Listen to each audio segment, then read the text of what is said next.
Yeah, do it again. Bounce again. Give a countdown. And again, count again. Not as loud as again. Let's take that back. Um, so let's see. Well, we'll actually wait because we're not ready. So as loud as you can. I said it again. I guess it is. So 3, 2, 1.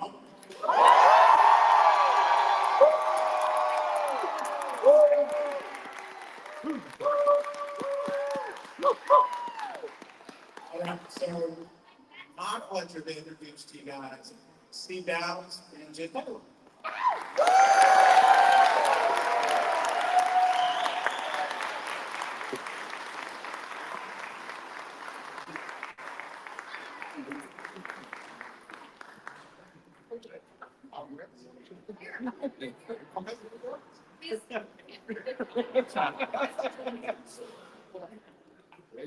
There's an inspection going on here. He's inspecting me. I sprinkled fairy dust on them because I wasn't quite sure I must. How you doing? Let's go on.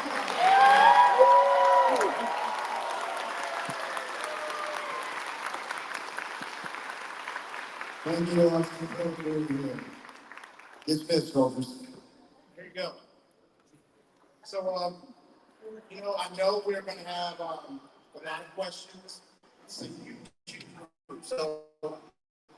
a little bit of guidelines, and one thing that I think we make it so that we can all get our questions in. Trying to keep them as short and sweet as we can so that we can be able to make sure everybody gets their questions answered. Sound all right? So if you look right there in the middle, there's a microphone. I don't want anybody to bum rush each other. I saw you. I saw you. I saw you. So, in an orderly fashion, you could just make a line from there. And let's have a great time, guys. Yay!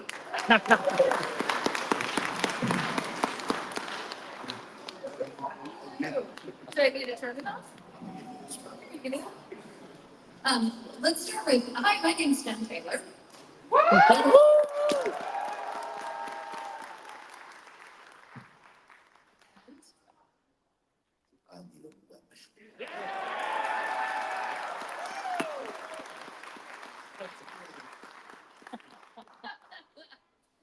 guess let's go. It's time for our first question. Okay, I have two actually to start. My first is the pistol sidearm in the first game was absolutely amazing. Probably one of the best weapons. Do you think it deserved how much it got nerfed in the second game? Yes. What she said. I always love the questions about the weapons. What is your second question? My second question is, what is your favorite Halo game? I can speak for Jen. Our favorite Halo game is Halo 4. We love the story of Halo 4. It's always where I hope the franchise would move into the relationship between Cortana and Master Chief. And it was the first time that Jen and I actually, first and only time, that Jen and I have actually worked together in the same studio at the same time, which was from taking the film for me. So we had actually only just met before we recorded it before, when you were met before. So it was the very beginning of our friendship. I also, it was such a hard thing to choose because the Bungie years were amazing. Halo 4 was awesome because we got to work together. Halo Infinite for me was also a real pleasure because I got to do performance capture for it and play 3 different roles. So that was really fun.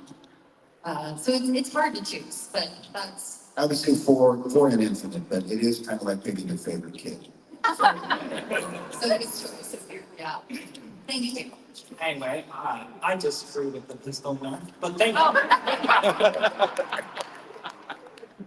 Hello, my name's Clark.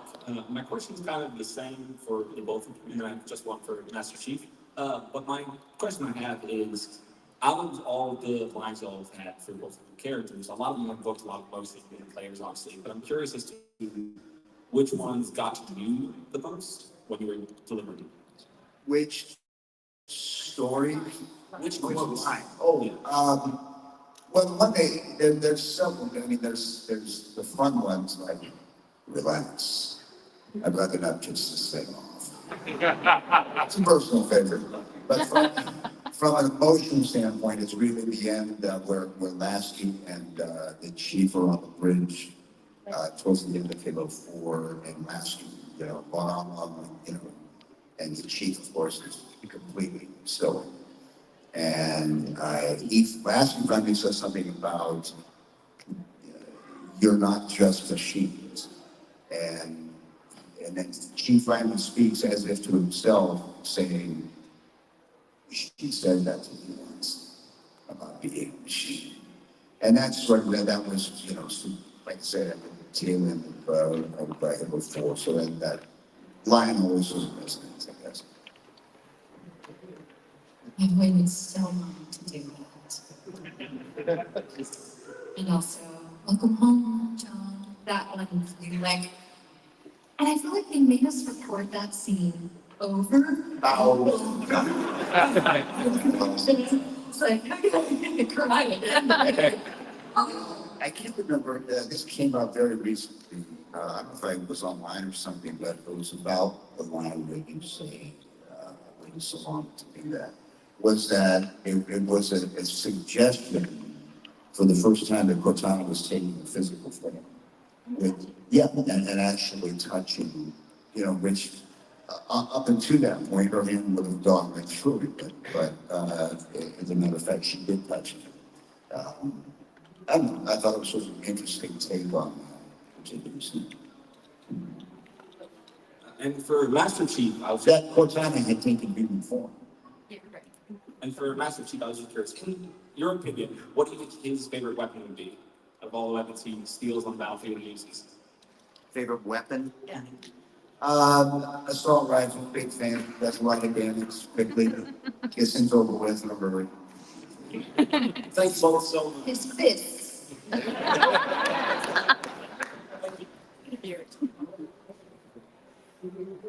First of all, I want to say thank you guys for making this weekend. It means a lot to me. Been a Halo fan since 2002, and I played with my son. He's 5 years old, and he absolutely loves the game. My question is, did either of you see the story going the way it did with Cortana succumbing to rampancy and becoming a planet-destroying monster?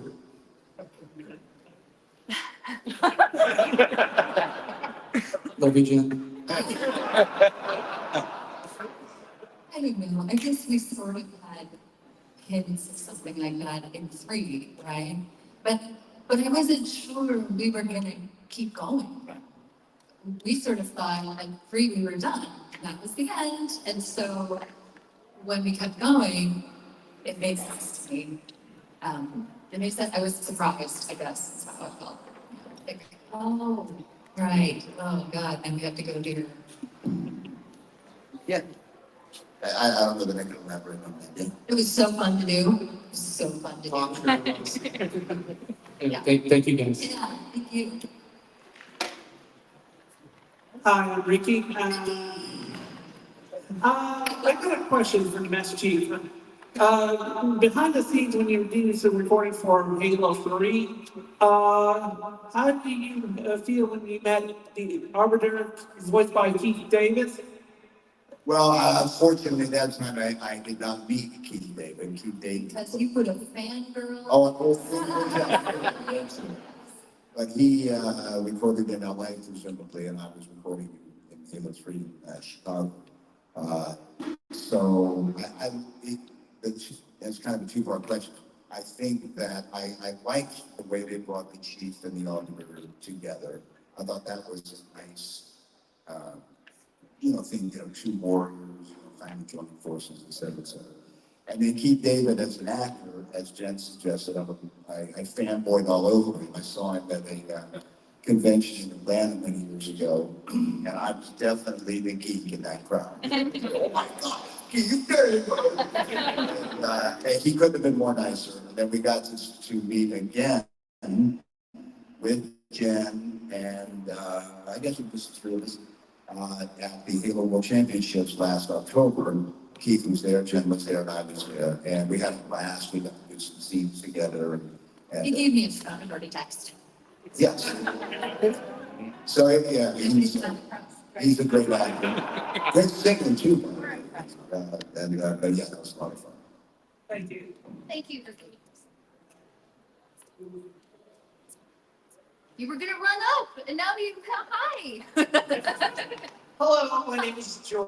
I'm so excited to be here. Thank you guys so much for providing your voices for all of us. My question for you, both of you guys, is have you heard about the Twitch streamer Trevelyan who beat Halo 2 on Legendary All Skulls On? No, All right. it's a very short answer.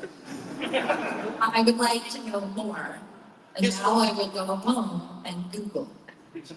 So there was basically a guy who turned all the skulls on, so it's basically the hardest mode in Halo 2. It's basically impossible to beat. Someone did it without dying one time. Wow. It's- I love it. I know that people are still invested in playing this. I never dreamed in a million years that I would be part of a project that people would still be so excited about 20 years later. It's such a gift. It's such an honor to be a part of it. It's really cool.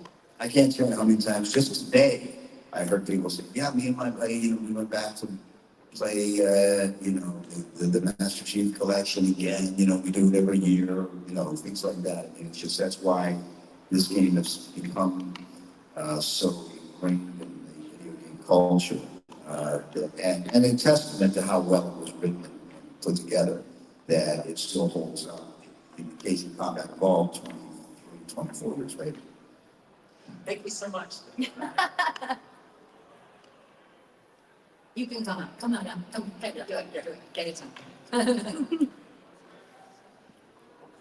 Yes, how you doing? My name is Marcus. I'm a big fan of a lot of hours in Halo 2. I should be playing or studying college, but and since the beginning. I have two questions. First question is, I know we just got Halo Infinite, but do you think there will ever be a time where we move away from Master Chief? I know they try to lock, and I know a lot of people didn't receive it well, but do you ever think there will be a time where we move away from Master Chief being the main character? Not if I have anything to say about it.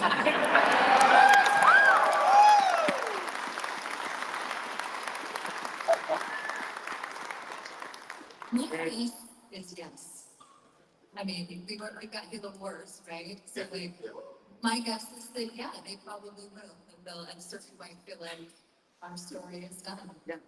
And maybe we'll become a side to like occasionally popping by over the new and like, hey, what's up? The current character's like, oh, you again? Yes. He's never leave. Yeah, somebody asked me this just very recently at the table about how I thought the character, how Master Chief should end. And I think, the answer is, to me, pretty obvious, because Master Chief is a classic hero's journey story. And there's only one way for that to end. And it's not retiring in Miami. Even though I have. That's not how. So I think that's obvious. I'm gonna fight you on this one. All right. We learned from Marty O'Donnell, and if you look at the structure piece, is that the actual hero of the hero's journey of the game is Cortana. Truly, if you look at the hero's journey, right? So, because we're, as the player, it's hard for you to change, right? Like you're playing yourself. So Cortana's already gone. So you don't have to. The chief would go on and on and on. Just sort of disappear and leave her. No. Well, thank you. My second question is, how you guys, are you guys enjoying, how you like the actual Halo series? the Halo series. Yeah, apparently. Steve. I have no role in it, whatsoever. So, I think there's an actor in the series who does an unbelievable job of voicing Cortana. Whatever that is, he's amazing. You know what, it's a great gift to me. It's super fun. I get to go on set and be in these worlds. Spoiler alert, end of season 2, we land on that Halo, and it was the most beautiful place I've ever been on the planet. So getting to go to those places and be physically in them was a dream come true. And to see all the Spartans walking toward me, all of those actors are at least, well, Pablo's what, 6'5", 6'6". All of those actors are like 6'3", and they're wearing heels. It's just crazy watching them. So that was after 20 years of doing the show to actually physically feel like or doing the game to physically feel like I was in it. It was overwhelming and emotional and breathtaking for me. So being a part of it is a great gift. Yeah. Thank you. Thank you guys so much. Thank you.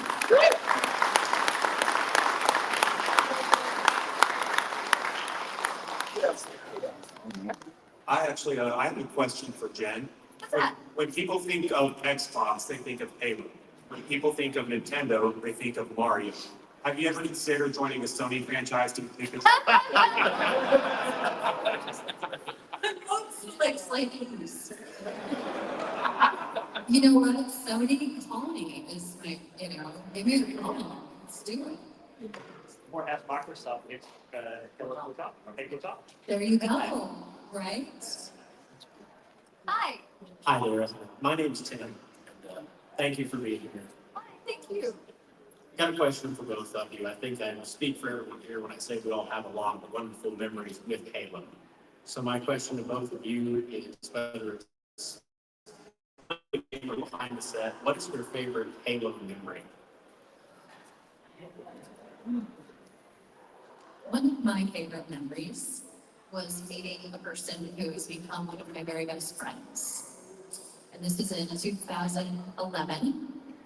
And I walked into the lobby of the hotel, Sheraton Hotel. We were doing I don't know what it was for. What was it, 10 years? 10th anniversary. Anniversary. We were doing some talk back there. And I walked in and I saw him and I gave him a huge bear hug. And I said, finally, someone who gets it, who's on this journey with me, and to meet somebody who became such a big part of my life was one of my favorite memories.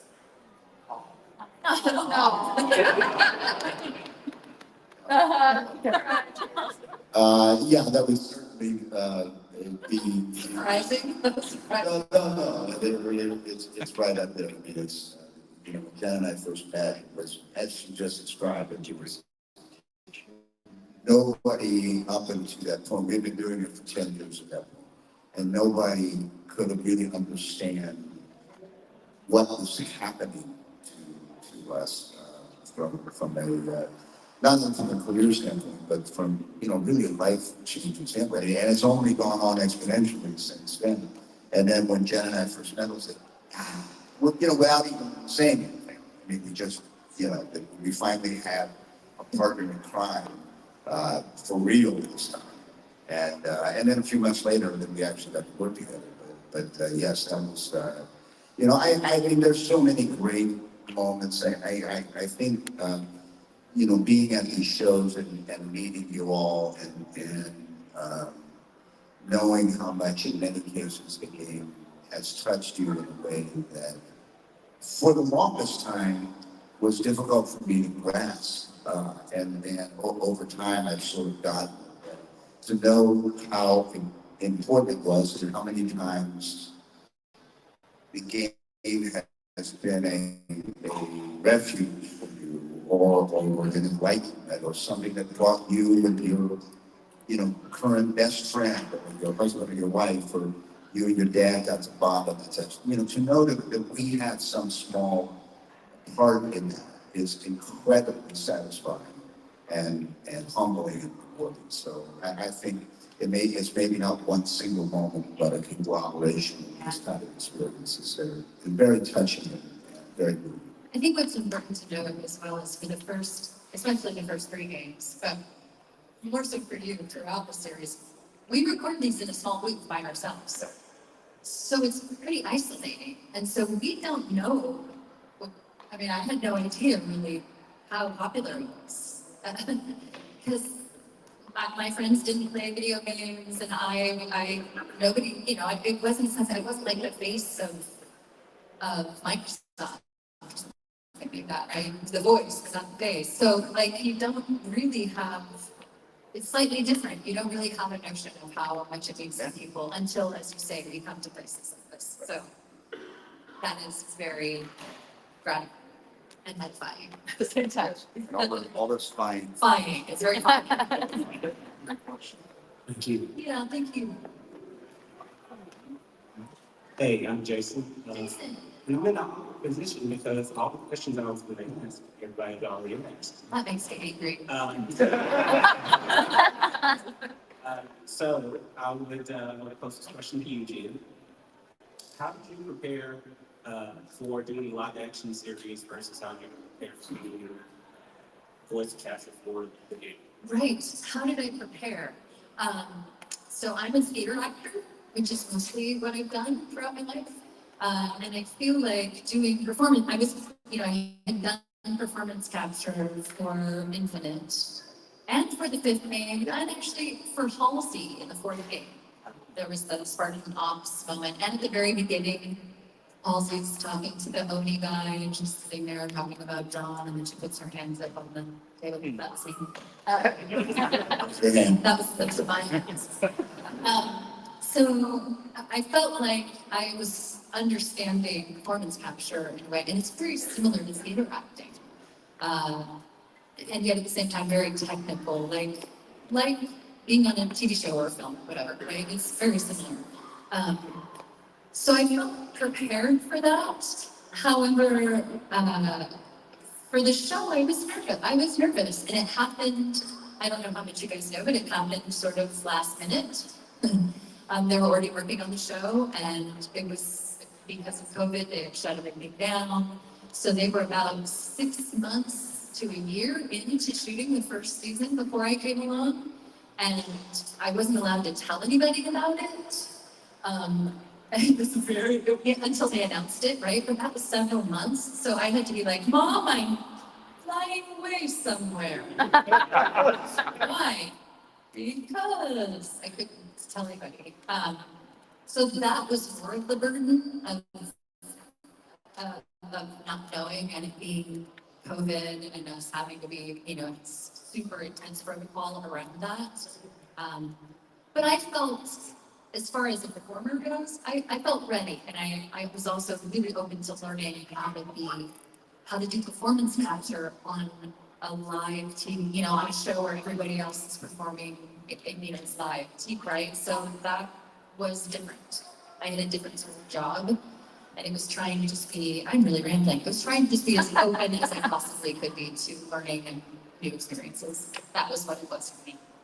Ramble. No, it's very good. Thank you.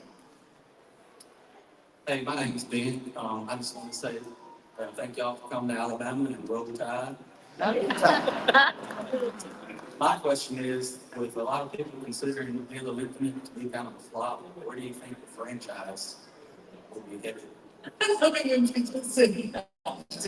Although I would disagree, and on two levels. First of all, commercially, it's hardly a flop, and secondly, I think it was extremely well received on release. I think some problems came up, mainly the multiplayer post-release, that soured people on the game. But I think 343 has done things over the past 3 years since the game came out to adjust those things. And I believe I don't know, but I believe this as well. So I don't think it was ever considered a failure. It just could have been more good. I think the failure part was more of the community's personal opinion, not monetarily. Gotcha. And Gotcha. great explanation. Thank you. Thank you. Hi, I'm Ray, Chief Officer, United States Army, and I think that the Halo series, spanning a couple of decades as a storytelling medium, has kind of allowed Master Chief to serve as a proxy for every veteran in my generation. And I think he certainly deals with a great deal of loss, frustration, and probably even PTSD. And I like to think it's helped a lot of people in my generation who didn't serve understand what my service might have been like, and my own loss, my own challenges. Do you think that Halo's video game spanning a couple of generations and a couple of decades has allowed it to connect with people better as a storytelling medium than maybe past ventures like Ash or Apocalypse Now might have?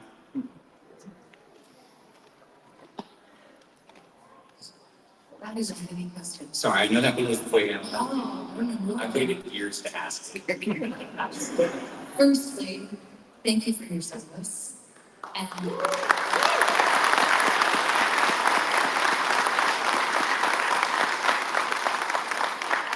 thank you to everybody in this room, if you've served. Thank you for what you've done and for putting other people before yourself.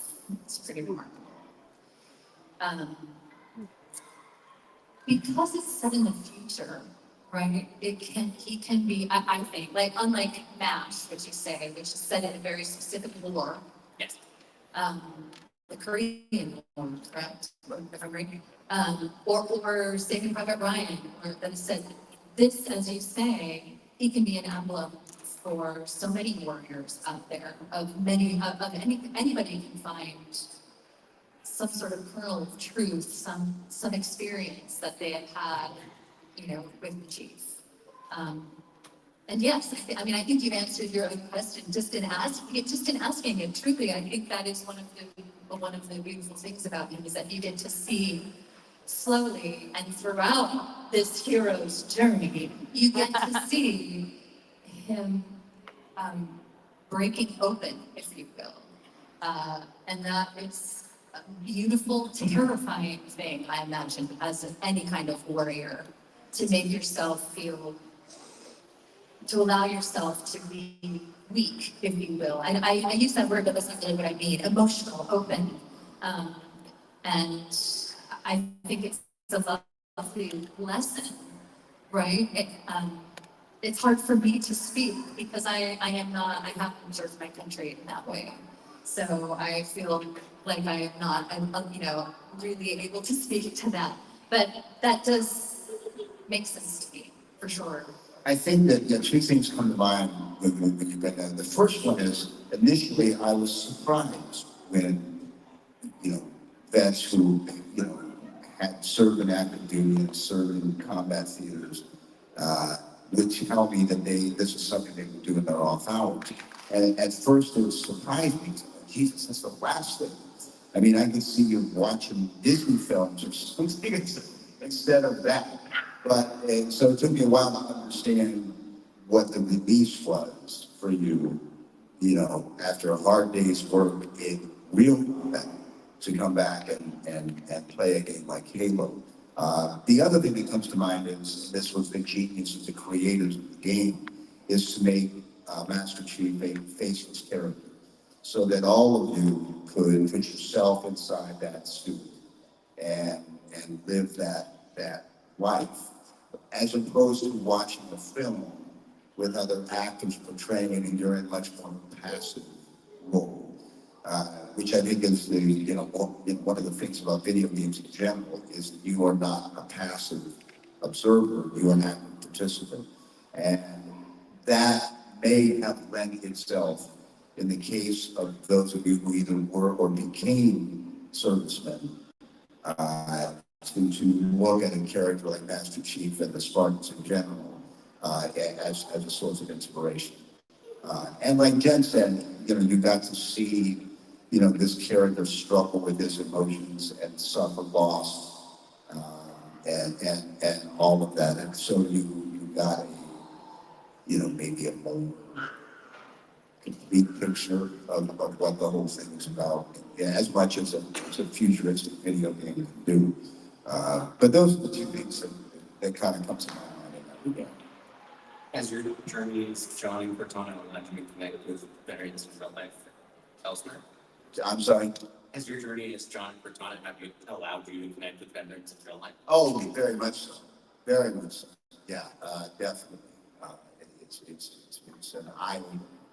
I'm a freaking actor. I never served in the military, and so when I have people like yourself tell me that character, was inspiration. I mean, I'm just like, humbled by it and can't even take any credit for it. But just sort of share your admiration for this character, I think. Thank you. All right, before you go, I love you. I appreciate you. So we're running a little bit short on time, so I want to try to make sure that everybody gets it. So we're gonna kind of do a speed round. So We're too talky. oh, that's great. I think everybody enjoys stuff. So yeah, we just want to do it. So Okay, great we're job. doing it, we're doing it. You guys are all good. I appreciate you guys for coming out. My question is to Jen mostly about your character with Ruby. Was the connection to Ruby from Rooster Teeth, did that channel kind of open up for you through Rooster Teeth's work with Halo, with Red vs. Blue, and your work with Cortana? Yes, so I met Ernie I think I met him when I was shooting the Cortana Chronicles. Anybody seen the Cortana Chronicles? No, you can watch them online. It's just me being dumb and traveling around the world, being surprised that people like Halo. It was that dumb. Anyway, It was a long time ago. I met Bernie, and I later, when Red vs. Blue was really a big thing, I contacted him and I said, I'm going to be in Red vs. Blue. And he said, Jen, you can't be in Red vs. Blue. That doesn't work. And I said, yes, it does. What are you talking about? He's like, no, I don't. I said, I'll do anything. I'll be a rock. I'll do whatever. And he basically said, no, no, and no. And then he called me 6 months later, something like that. He emailed me 6 months later and said, I knew something else for you. That was how it happened. Yeah. Thank you so Yeah. much. Thank you.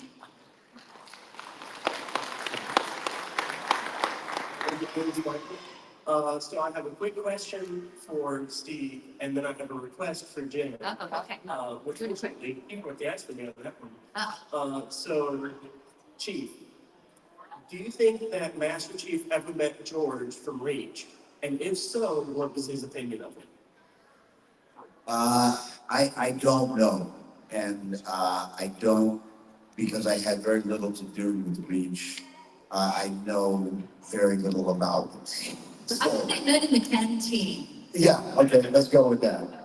They had a couple of drinks, he got out of hand. Yes, they had a couple of bourbons. Yeah. Alternatively, what's Master Chief's favorite memory of Cortana? Favorite memory of Cortana? Oh, wow. Come on, Steve, fast, lightning round. Emotion threshes me to dumber right there. God, I don't know, a million thoughts I come into mind. There's something about the scene in 4, I believe, where the character that Adrian Bucklow played, I can't remember. Just, yeah.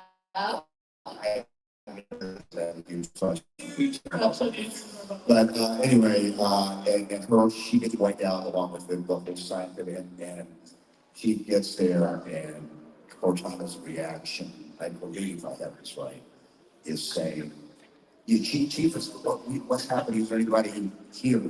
And she says, "Nothing but dust and echoes." And I thought that, I remember when that line was being done, and then I saw the same act. I thought it was pretty dramatic and cool. Remember that? No? And then for Jen, Yes.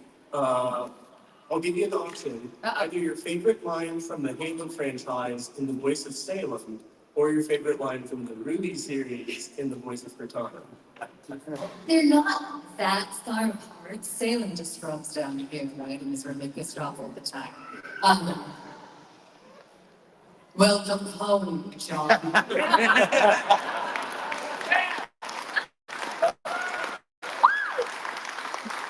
And John was like, okay. Yeah. I have a question for Steve. Yeah. How do you feel about your character always falling out of like vehicles? Awkward. Awkward. Thank God for the moment. Yeah, exactly. Maybe he has some balance issues. He can be corrected. But thank God it doesn't happen in real life. So, I'll say that. Thank you. We're going fast. We're going fast. Romeo, what would be your favorite character besides yourself? Sergeant Johnson. Good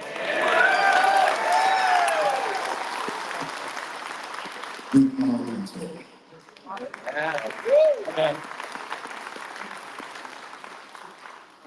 have a question for Steve. Yes. Did you voice act Master Chief, Master Chief from Halo Legends? Did I voice Master Chief what? From Halo Legends? Halo Legends. No. Is that the animated series? Yes. No, I have nothing to do with that. I don't know who the guy was. Anybody know? Now we're gonna look it up on IMDb. Yeah, I have no idea. Thank you. Yeah. I have a question for Steve. Yeah. So how did you create the voice of Master Chief after you did your radio show?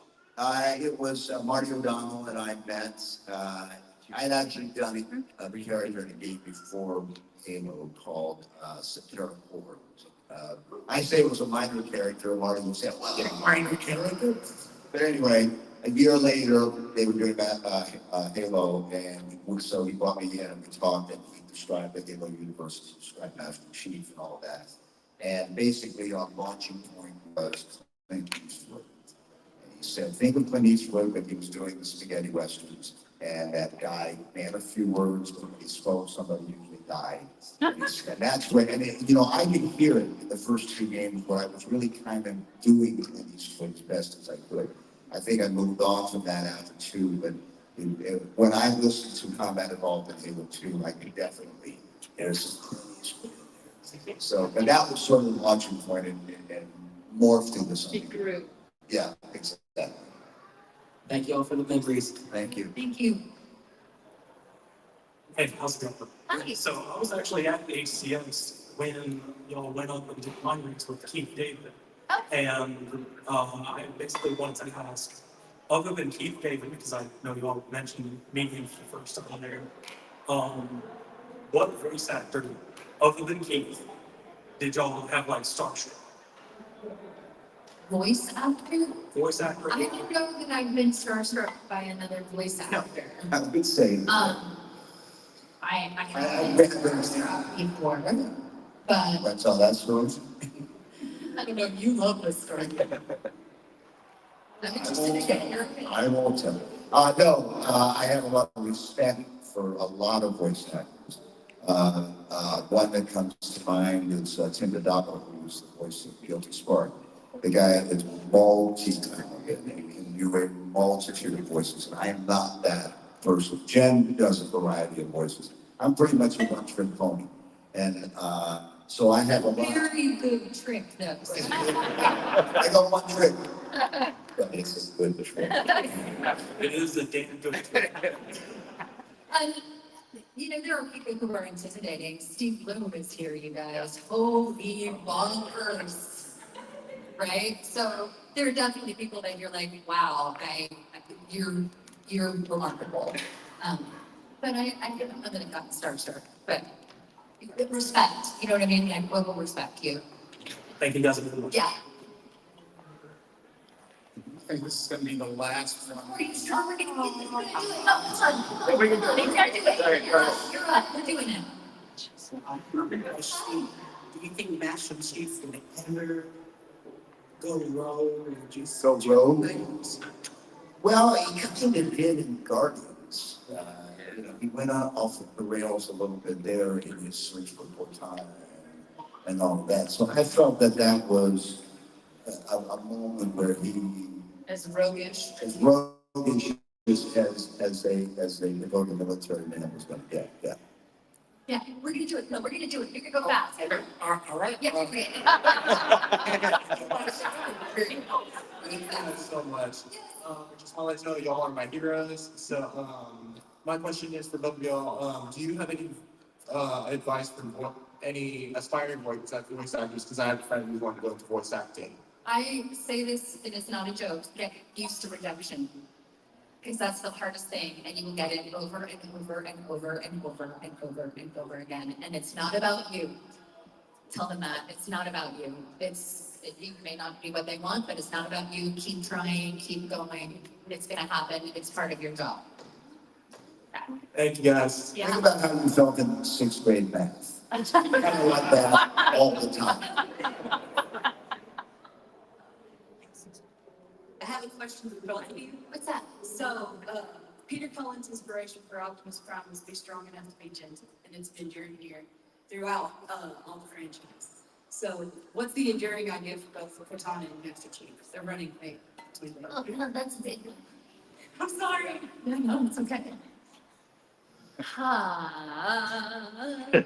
The enduring idea behind the characters, we're just off the top of my head, loyalty, devotion, honor,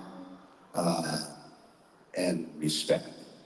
That's what I would think when I would think of Master Chief. I don't know. I think the beauty of Cortana is that she's your one buddy in the trench with you, right? Loyalty is another thing. Constancy, pluck. Yeah. How many of us have, well, now we all have a computer in our pocket, but like, how many of us really have that happen in our life all the time? Who's there to help you? I mean, just constant service. It's about service, right? Like, but serving the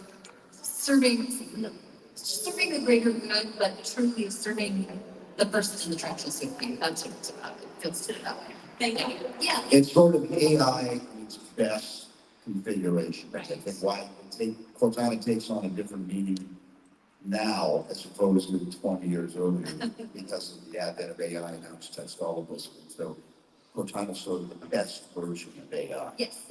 Okay, you can do it. Thank you for the I got quick one. What's that? Shotgun or energy sword? Shotgun or energy sword? Shotgun or energy sword? Shotgun or energy sword? Shotgun? Are you kidding me? I think I'll take the energy sword.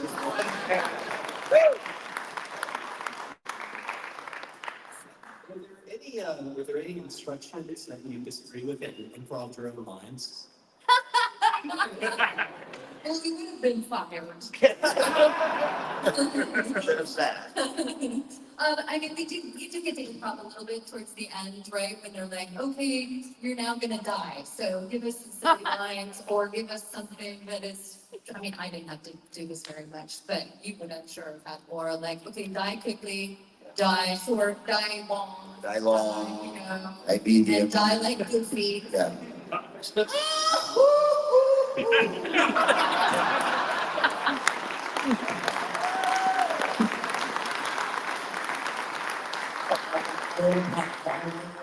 So, we have gotten quite a questions. We did. And I'm so proud, so happy to have you guys here. Let's give it up one more time. Photos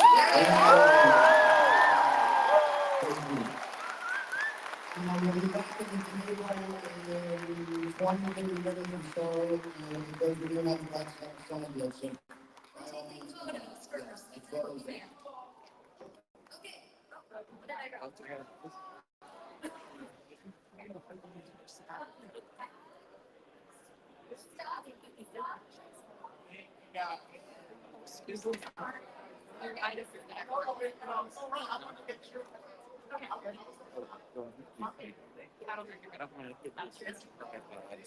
Excuse me.